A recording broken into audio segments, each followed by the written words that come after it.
Salut à tous, aujourd'hui on se refait un petit cours de dessin, on va dessiner quelques fleurs mais en fait c'est surtout une excuse pour se faire un bon petit rappel des fondamentaux. Donc dessiner c'est pas forcément prendre un crayon et puis dessiner sur une feuille de papier. Avant tout dessiner c'est prendre un carré comme ça et puis réussir à en faire un cube et réussir à le manipuler dans l'espace.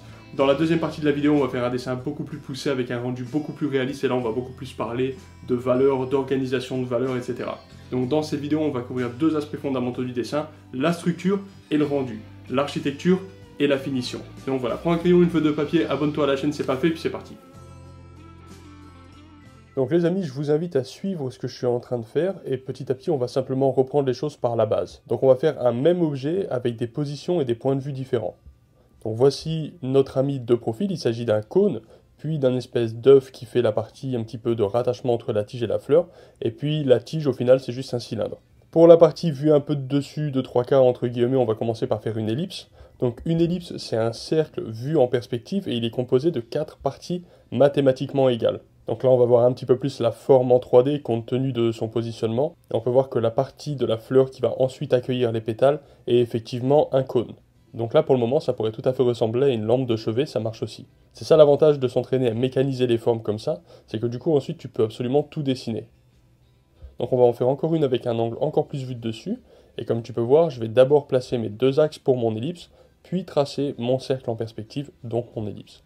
Il va falloir que tu places la base des pétales compte tenu du positionnement, bien sûr. Et maintenant, on va en faire encore un, mais cette fois-ci vu de dessous, comme si on était une petite fourmi et puis qu'on regardait une fleur de notre toute petite taille. Donc maintenant, on a fait la base architecturale de la fleur qu'on va étudier aujourd'hui.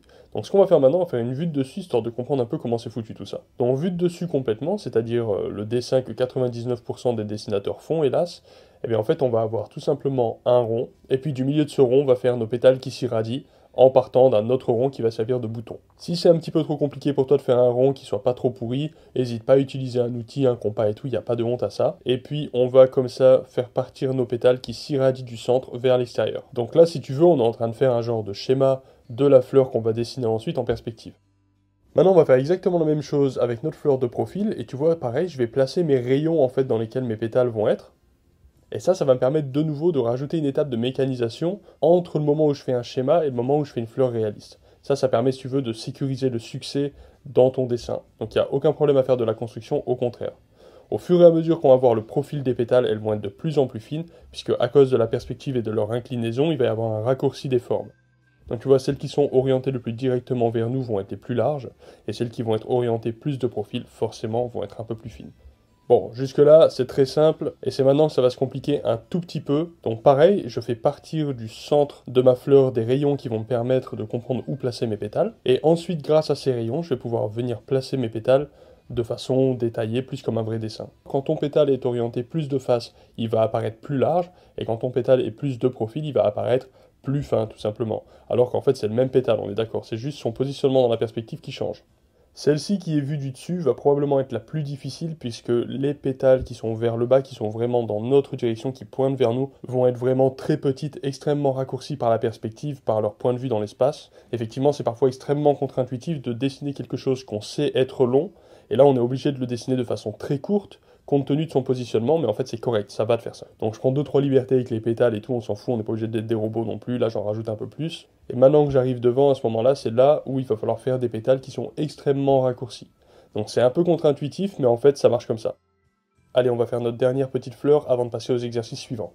Maintenant, on va pouvoir parler un peu des pétales individuellement. Donc ce qu'on peut faire, c'est simplement commencer à tracer un rectangle, trouver son centre, et à partir de là, composer la forme du pétale.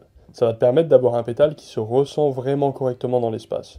On peut faire le petit bombé qu'il y a par-dessus, etc. Donc ça, c'est un pétale qui est vraiment droit. Maintenant, si tu veux faire un pétale qui est un petit peu plus courbé, eh bien pareil, tu vas prendre cette espèce de lamelle de papier, entre guillemets, que tu es en train de dessiner, tu la fais courber dans l'espace, et ensuite tu peux dessiner la forme de ton pétale par-dessus, en fait, dans ton gabarit. Ça va te permettre de dessiner un petit peu sous assistance, d'une certaine façon. Je vais aussi faire des lignes qui croisent la forme pour bien me rendre compte de la forme de l'objet que je suis en train de faire. Il faut vraiment ressentir cette impression de 3D. Plus tu vas pratiquer ce genre de dessin, de la simplification jusqu'à la complexité, plus tu vas avoir un ressenti et un feeling de perspective qui va être de plus en plus facile à avoir en fait. Donc maintenant, de la même façon, je vais faire cette espèce de petite gabarit de 3D en forme de vague. Et de la même façon, je vais tracer mon centre. Puis à l'intérieur de mon gabarit, je vais pouvoir tracer mon pétale. Donc ça va marcher pour les petits pétales très simples que je suis en train de faire, mais aussi pour les feuilles, aussi complexes soient-elles, etc. Alors maintenant, on va s'amuser un petit peu à faire en sorte de travailler le raccourci des pétales dans l'espace. Donc je vais tout simplement tracer en fait d'autres rectangles qui partent de cet axe rouge, simplement histoire de m'amuser à être de plus en plus à l'aise avec les formes en 3D et à réussir à manipuler des formes simples dans l'espace. Comme d'habitude, je commence par tracer très légèrement un petit rectangle et ensuite je rajoute la forme de ma feuille par-dessus. Faut bien faire en sorte que toutes les lignes que tu vois là en rouge soient bien parallèles les unes aux autres, ça c'est le plus important.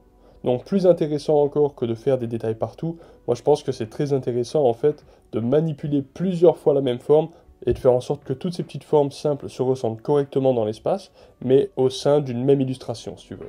Donc voilà, maintenant on va passer au rendu, et la structure et le rendu en dessin, c'est un petit peu comme les deux faces d'une même médaille. Donc le rendu, c'est tout simplement appliquer des valeurs, c'est-à-dire des nuances de gris ou du noir et du blanc, sur ton croquis, en fait, sur ton croquis structurel. Et d'une certaine façon, il est assez important de le prendre dans cet ordre-là, et d'être d'abord assez confiant avec la structure avant de passer aux valeurs, puisque c'est la structure de ton objet qui va déterminer la façon dont la lumière réagit avec. Comme sur cette fleur par exemple, si tu as des zones de foncé, des zones de clair, c'est parce que c'est un volume en 3D, et si tu comprends pas ce volume, tu vas pas savoir où placer tes valeurs. De la même façon, quand cette fleur va tourner, que tu vas la voir sous différentes perspectives, eh bien c'est la même chose si tu veux.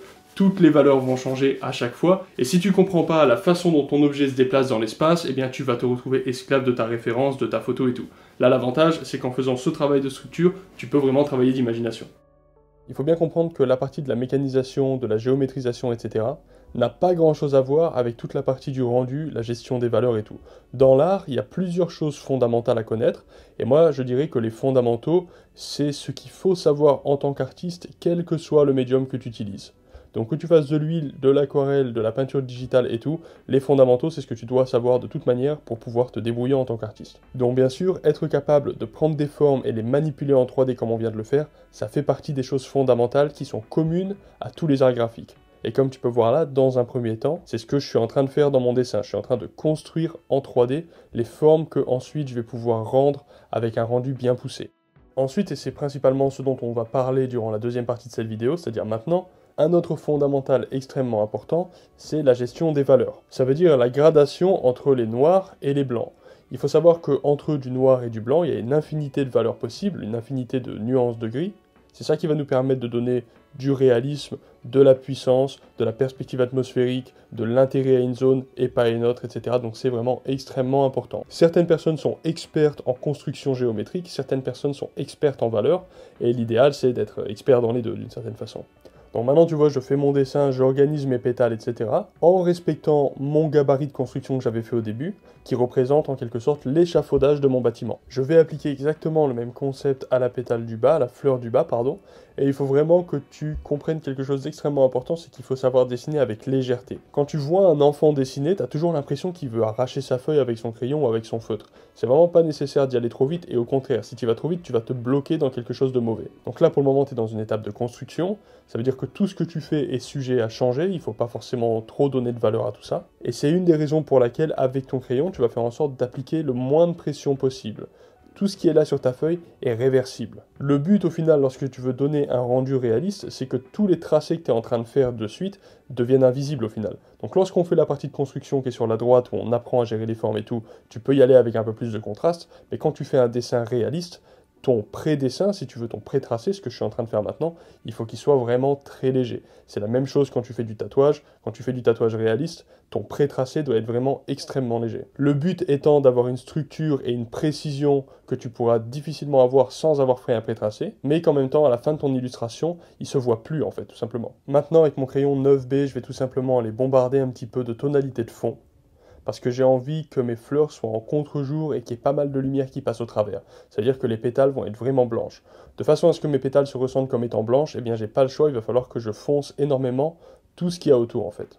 Foncer énormément, ça veut pas dire aller jusqu'au noir pur comme un taré, encore une fois.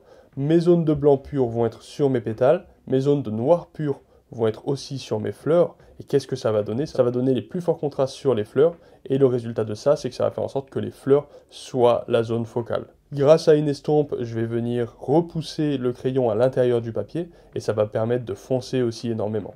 Ensuite, ce que je vais faire avec l'estompe, une fois que j'aurai fini de m'occuper un peu du fond, c'est que je vais passer un peu partout sur les pétales et tout, pour que mon blanc pur s'en aille en fait. Rappelle-toi d'une chose très importante, c'est que les zones de blanc pur dans un dessin sont extrêmement rares, voire même parfois inexistantes. Ça veut dire qu'il faut que tout soit gris, pas forcément gris foncé, mais au moins dans une tonalité de gris. Donc tu peux largement te permettre de tout foncer dès le début comme ça. Une fois que ça c'est fait avec un crayon beaucoup plus précis, 2B je pense, je vais pouvoir commencer à revenir tonaliser et à revenir travailler mon premier plan. Je vais pouvoir m'amuser à refaire jaillir un petit peu de lumière avec ma gomme aussi, et au fur et à mesure, je vais pouvoir aussi sculpter des formes grâce à la soustraction de tonalité que je fais avec la gomme. À partir de là, je vais pouvoir ajouter quelques détails. Je sais où est-ce que je veux que ma zone focale soit, je sais où j'ai envie d'attirer ton œil en tant que spectateur.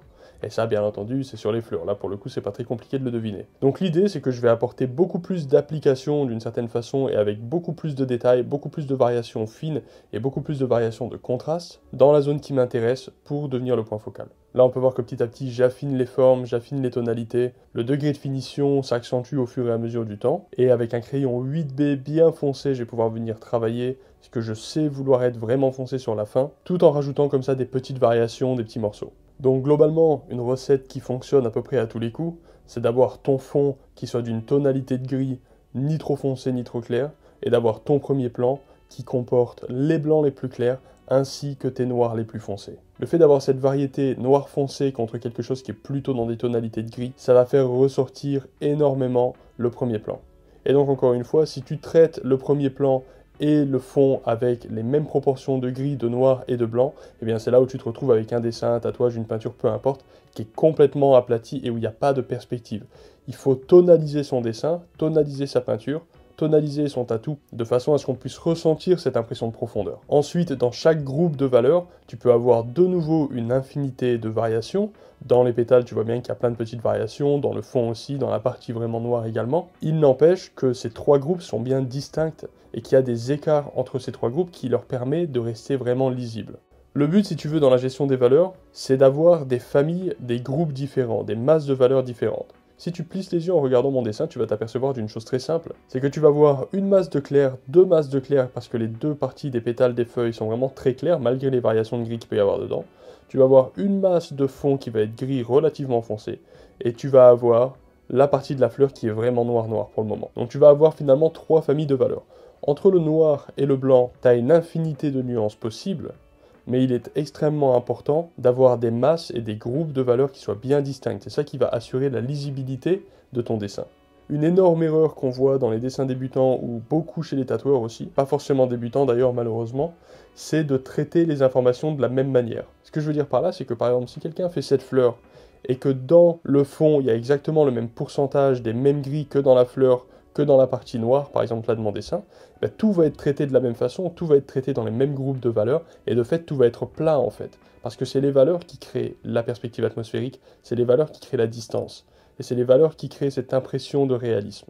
C'est pour ça qu'il est extrêmement important de savoir grouper ces valeurs, que ce soit sur un portrait, sur un paysage, sur une fleur, etc. Et ça s'exerce avec le temps et la pratique, c'est une question d'observation. Alors ensuite, tu vois, je m'amuse un petit peu, j'ai rajouté un petit peu des variations comme s'il y avait des collines en fond. Je m'amuse avec ma gomme pour faire des petits effets comme s'il pleuvait. Bon, ça après, c'est vraiment du détail, c'est vraiment pour le fun. J'aime bien les petites collines de fond, je trouve ça assez sympa. Et tu vois, j'ai fait en sorte, pour faire en sorte qu'elles soient dans la perspective atmosphérique, de les faire pas trop foncées, pour être sûr que mes noirs les plus foncés sont bien sur mon premier plan, sur mes fleurs. J'aime bien aussi la petite lumière qui ressort de la montagne de fond, et pareil, c'est pas trop clair non plus, pour être sûr que ma clarté la plus puissante se trouve sur ma fleur à nouveau, pour les raisons que je viens d'expliquer. Et j'aime bien aussi l'idée que mes collines soient pas trop détaillées, ce qui a du sens dans un climat comme ça, où il pleut, etc. En général, dans les climats pluvieux, on verra pas beaucoup de détails. Bon les amis, j'espère que c'était cool, il faut pas hésiter à mettre pause, à refaire ce genre d'exercice beaucoup, surtout la partie du rendu, ça dure 5 minutes là sur la vidéo, mais en vérité moi ça m'a pris environ 2 heures à faire. Donc voilà, c'est un peu long de faire ce genre de dessin, les ombres et tout, ça met du temps à construire, mais au final c'est sûr que tu as un résultat sympa. Donc en attendant la prochaine vidéo, peignez beaucoup, dessinez à fond, et puis à la prochaine, ciao.